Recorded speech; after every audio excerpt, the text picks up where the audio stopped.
Hey Eric, we know you're an old timer, but the real old timers, this Texas series is the big one. Do you guys get any sense of the importance of the Texas rivalry? Oh yeah, for sure, man. Coach Pittman been going over history since last week about it, just dating back to the first rivalry and how it kind of doled out when we moved to the SEC and how we kind of reunited it back in 2021. But I mean, yeah, he's definitely been talking about it a lot. Luke, any thoughts about just if you have any friends or family who kind of know the long-term connection to Texas? Not really much with my friends and family, but just being around here and getting recruited here, just the hype around the game and just how excited we are to be able to play another top 10 team, which is Texas, but just Texas in general. I mean, it's exciting for us as a team. Yeah, Eric, I was watching some highlights of the game from 21 today, and the 4th and 1 play. You were right in on that play, right? On when you stopped Bijan. I think so. I don't remember. I ain't gonna lie to you. Yeah, I think Hayden Henry hit him, and you were right there, and Grant Morgan. But anyway, what do you recall from the 21 game, and where that maybe sits for you in your memory?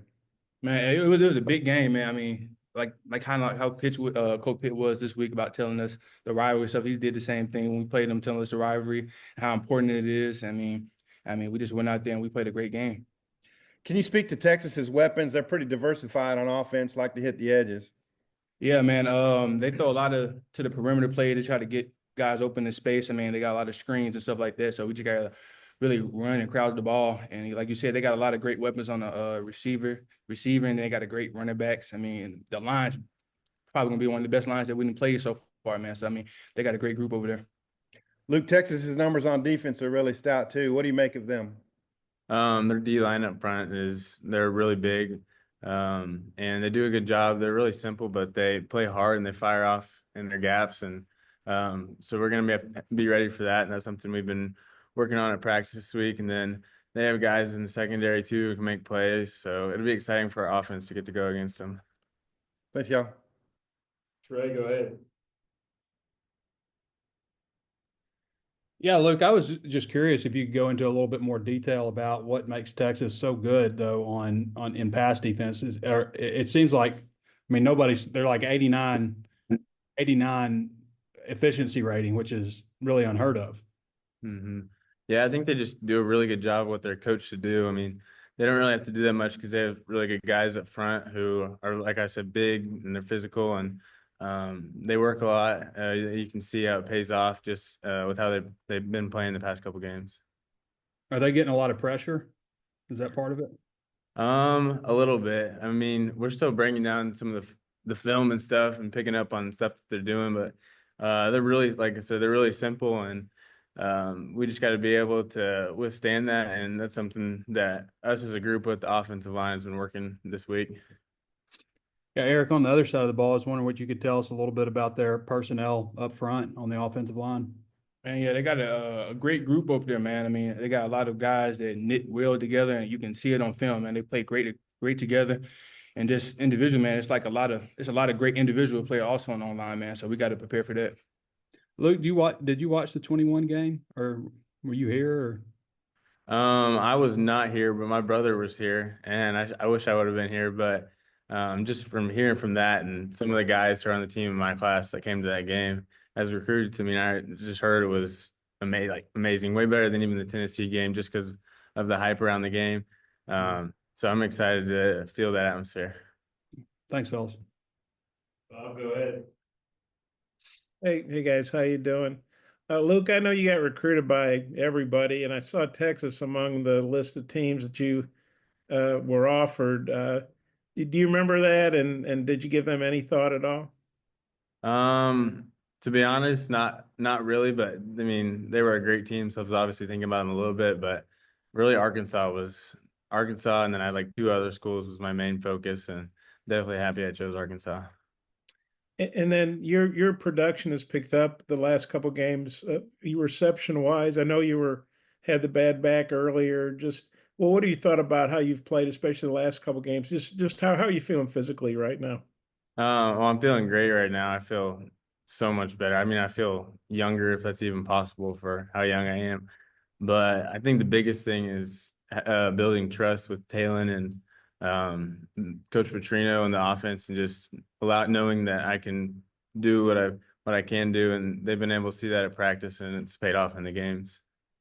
You obviously had the season-ending injury last year, and then this year you had an injury. I think you only missed one game, but I know it limited you quite a bit. I'm sure you had to miss practice and couldn't be as prepped as you'd like to be. Just what's it like dealing with those injuries? Whether it's obviously season-ending last year, but then this year kind of having to do it in season and then come back from it. Yeah, well, I got to play in all the games, and I really didn't miss any practices. It was mostly just like a maintenance thing. Like it would bother me at halftime, but I've been in the training room constantly, and I've figured out a routine and stuff. It's just, I mean, I don't have any problems with it anymore. So, I mean, it's been really good to have that, and I also have a foundation of stuff that goes wrong. I mean, I know what to do to get back out on the field. And Eric, I know you don't cover Luke in practice, at least I don't think you do, but maybe you have dropped or something. But well, what do you think of him as as a defensive guy looking at an offensive guy, and just what he means to the team, especially when he's healthy and is able to do what he can do now? Man, he's huge for the team, man. He has another dimension to our offense, man. I mean, he really opens up a lot of the runs too, because he can catch the ball in his routes, man. So he's huge for our team. And look, I remember Petrino talking about this in camp that you're improved as a blocker. How's the blocking been for you this season? It's definitely slowed down a lot with being able to have Coach Turner as our coach, and Coach Mateos as well. But just with like technique and taking the right footwork and stuff, and I feel like we've repped it so much since last year that it's just becoming natural, especially for the whole tight end room, not just me. But yeah, Coach Turner's done a great job with us. Yeah, I might have a couple more. I'll turn back to Oliver if I can come back later. Thanks. Go ahead, Jackson. Hey guys, for either of you, has there been a moment in kind of the discussions about the old games or watching some clips, like one particular game that's maybe stood out to the team when going back and going through the old footage? You talking from 2021? No, just from the Texas rivalry in general. You guys Sam has talked about kind of talking about the games in the 60s and, 70s and stuff. Is anything from, back then before 2021 maybe stood out to the team? I mean, yeah, I just speak on the rivalry part. I mean, a lot of like the older guys and like 50, 60, I mean, they hate Texas like they hate Texas more than they love Arkansas, like you've seen on social media. So I mean, just seeing that and watching those games, man, I mean, you can see that watching those games. Anything stand out to you, Luke? Just with what Coach Pippen talked about this week is just how many like consecutive years back then we played them in a row, and then now them coming into the SEC, it's getting to start that new trend. It'll be exciting for our fan base and for our team. And Eric, Georgia's Texas one loss this year to Georgia. They got a lot of pressure on Ewers, especially early. I mean, has that been a focal point from Travis and Deke? Just like that's going to be kind of the key for the defense is getting pressure on him. Oh yeah, for sure, man. Really, we want to try to do that every game that we play. I mean, yeah, some is harder than others, but I mean, yeah, like you said, we seen the Georgia game. They got a lot of pressure on him, man. You can kind of see it affecting him a little bit, man. So we definitely want to try to go in and get pressure on him. Thanks, guys. Bob, wrap it up. Okay. Luke, you were playing so well when you got hurt last year. But do you feel like you're playing better now than you were then just because you're older and, stronger and more experienced, et cetera? Yeah, I'd say that for sure. Especially just having another year under Coach Turner's belt with all the like the details and little things that, I mean, our vocabulary is the same now. I can almost read his mind before he's about to say something. So that's definitely helped improve my game. And having Coach Petrino too has been really good for us as a tight end room, especially as the season goes on, because we're starting to gel and understand the offense more. And I guess, obviously the winning's the main thing and numbers. I know you're not just about numbers, but the fact 9 catches in 2 games, that's pretty productive. Do you feel like you can keep doing that here the last part of the season? Yes. But whatever Coach Petrino wants us to do during that game, whether it's block 100 times or run routes 100 times, I mean, that's whatever we'll do because that's just how we're coached and how we're built as a room. And then I know a welcome date's I'm sure it's an open date is welcome, especially late in the season. But last open date didn't go so well. I know LSU has a lot to do with that. They're really good. But have you guys handled the open date any differently? And is there some extra motivation because the last open date, the next game you played, didn't go so well? I guess Yeah. Eric, take that first. Yeah. Then.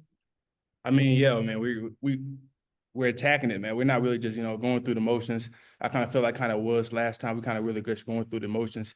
And I feel like this one, man, it wasn't none of that. I mean, we was hitting almost every day. And I mean, you can tell the attention to detail is there more than it was than the LSU week. So I mean, that's how I think we're attacking it. Yeah, I think for us as offense too, we've been able to watch more film and study what they're doing, and it's paid off in practice with us being able to see what they're doing before the ball's even snapped.